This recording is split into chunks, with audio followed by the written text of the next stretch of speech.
Hi friends, welcome to my channel Snigdha వంటలు. ఈరోజు recipe వచ్చేసి జున్ను అండి. జున్ను పాలు లేకుండానే జున్ను అయితే చేశాను. చాలా బాగా వచ్చింది. ఈ సమ్మర్లో ఈ కూల్ జున్ను తింటుంటే ఒక పీస్తో అస్సలు ఆగరండి. మొత్తం జున్ను ఒక్కరే తినేస్తారు, అంత టేస్టీగా ఉంది ఈ జున్ను మాత్రం. ఈ జున్ను అయితే నేను జున్ను పౌడర్తో చేశానండి. డీమార్ట్లో ప్యాకెట్ తీసుకున్నాను, ఆ పౌడర్తోనే చేశాను. చూడండి జున్ను ఎంత సాఫ్ట్గా వచ్చిందో, అచ్చం మనం గేదె పాలతో జున్ను ఎలా ఉంటుందో అదే టేస్ట్లో ఉందండి. నేనైతే ఫస్ట్ టైం ఈ జున్ను పౌడర్తో జున్ను చేశానండి. చాలా బాగా వచ్చింది. రెసిపీలోకి అయితే వెళ్ళిపోదాం. ఇప్పుడు ఒక గిన్నె తీసేసుకొని 1/2 లీటర్ వాళ్ళకి పాలను తీసేసుకోవాలండి. మనం కాచి చల్లాల్సిన పాలు కాకుండా డైరెక్ట్గా ఇలా ప్యాకెట్ పాలు యూజ్ చేస్తే మనకి జున్ను అనేది మంచి టెక్స్చర్ అనేది వస్తుందండి. ఇప్పుడు ఇందులోనే 1/2 కప్పు వరకు బెల్లాన్ని వేసేసుకుంటున్నాను. మరి ఎక్కువ స్వీట్ ఉన్నా కూడా మనకి జున్ను అనేది తినాలనిపించదు. ఇలా 1/2 కప్పు వరకు బెల్లం వేసేసుకుంటే సరిపోతుంది. ఇలా బెల్లం వేసేసుకున్న తర్వాత బెల్లం మొత్తం పాలలోకి కరిగేంత వరకు మనం కలుపుతూ ఇలా బెల్లాన్ని కరిగించుకోవాలండి. మనకి బెల్లం అనేది మొత్తం ఈ పాలలోకి కలిసిపోవాలి. ఇలా బెల్లం అంతా కరిగిపోయిన తర్వాత ఇప్పుడు నేను ఒక ప్యాకెట్ వరకైతే కామధేను జున్ను పౌడర్ అయితే తీసుకున్నానండి. డిమార్ట్లో తీసుకున్నాను. అరౌండ్ 80 రూపీసో ఏమో పడింది. ఇప్పుడు ఈ ప్యాకెట్ని అయితే మనం మొత్తం ఈ పాలలోకి వేసేసుకోవాలి. మనం తీసుకున్న 1/2 లీటర్ పాలకి ఈ ప్యాకెట్ మొత్తం వేసేసుకోవాలండి. అప్పుడే మనకి జున్ను అనేది బాగా వస్తుంది. మనం కొంచెం పాలు ఎక్కువ తక్కువ అయినా కూడా జున్ను అనేది కొంచెం లూజ్గా అయిపోతుంది. ఇలా ఒక ప్యాకెట్ 1/2 లీటర్ పాలకి కరెక్ట్గా సరిపోతుంది. ఇలా ప్యాకెట్ జున్ను పౌడర్ని అయితే వేసేసుకోండి పాలలోకి. ఇలా జున్ను పౌడర్ వేసేసుకున్న తర్వాత మనం ఉండలు అనేది ఏమీ లేకుండా మంచిగా కలిపేసుకోవాలండి. బెల్లం అనేది మనం తురిమి వేసుకుంటే ఈజీగా డిజాల్వ్ అవుతుందండి పాలలోకి. మీరు బెల్లం తురిమి వేసేసుకోండి, తొందరగా కరిగిపోతుంది.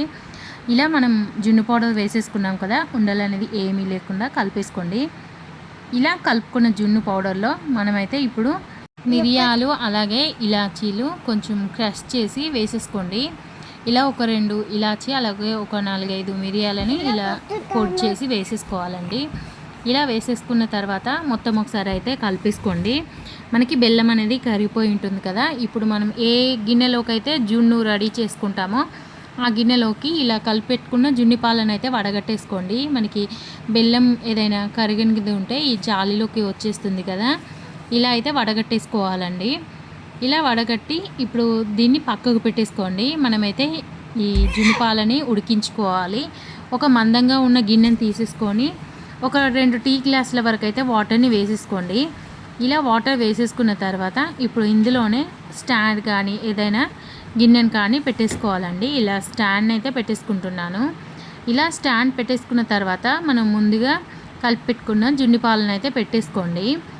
జున్ను పాలు పెట్టేసుకున్న తర్వాత దీనిపై ఒక మూతనైతే పెట్టేసుకోవాలండి. మనకి ఉడికించుకునేటప్పుడు మనం పైన పెట్టుకున్న లిడ్ వాటర్ అనేది కారిపోయి జున్నులో పడుతుంది. ఇలా జున్ను పాలపై ఒక మూతను పెట్టేసుకొని మళ్ళీ గిన్నెపై పెద్ద మూతనైతే పెట్టేసుకోండి. ఇలా మూత పెట్టేసుకొని ఒక 10 to 15 మినిట్స్ అయితే కుక్ చేసేసుకోవాలండి. మనకి 10 to 15 మినిట్స్ తర్వాత చూస్తే జున్ను అయితే ఆల్మోస్ట్ కుక్ అయిపోయి ఉంటుంది. చూడండి, ఇలా మూత తీసి ఒక స్పూన్తో కానీ నైఫ్తో కానీ గుచ్చి చూడండి. మనకి నైఫ్ అయినా స్పూన్ అయినా క్లియర్గా వస్తే మనకి జున్ను అయితే కరెక్ట్గా కుక్ అయినట్టు. ఇప్పుడు ఇంకొక 5 మినిట్స్ ఉంచేసుకొని ఇది కంప్లీట్గా కూల్ అవ్వనివ్వండి. ఇది కూల్ అయిన తర్వాత ఒక 2 అవర్స్ పాటు ఫ్రిడ్జ్లో పెట్టేస్తే మనకి జున్ను అనేది చాలా బాగుంటుందండి. మీరు అప్పుడే చల్లారిన తర్వాత తిన్నా కూడా బాగుంటుంది, కానీ ఫ్రిడ్జ్లో పెట్టి తింటే టేస్ట్ అనేది ఇంకా బాగుంటుందండి. ఇలా నైఫ్తో అయితే ఎడ్జెస్ని కొంచెం కట్ చేసేసుకోండి. అప్పుడు మనకి జున్ను అనేది గిన్నె నుండి ఈజీగా వచ్చేస్తుంది. ఇలా రివర్స్ చేయగానే చూడండి మనకి జున్ను ఎంత పర్ఫెక్ట్గా వచ్చిందో. నేనైతే ఫస్ట్ టైం జున్ను పౌడర్తో జున్ను చేశానండి. చాలా చక్కగా వచ్చింది. టేస్ట్ మాత్రం చాలా బాగుందండి. ఈ ఎండలో అయితే మనకి ఏదైనా కూల్గా తినాలనిపిస్తుంది కదా, అదే ఇలా ఒకసారి అయితే జున్ను చేసేయండి. ఇంట్లో అందరికీ జున్ను నచ్చేస్తుంది. చాలా బాగుంది. మనకి గేదె పాలతో జున్ను ఎలా ఉంటుందో అలానే ఉందండి. చూడండి ఎంత పర్ఫెక్ట్గా వచ్చిందో.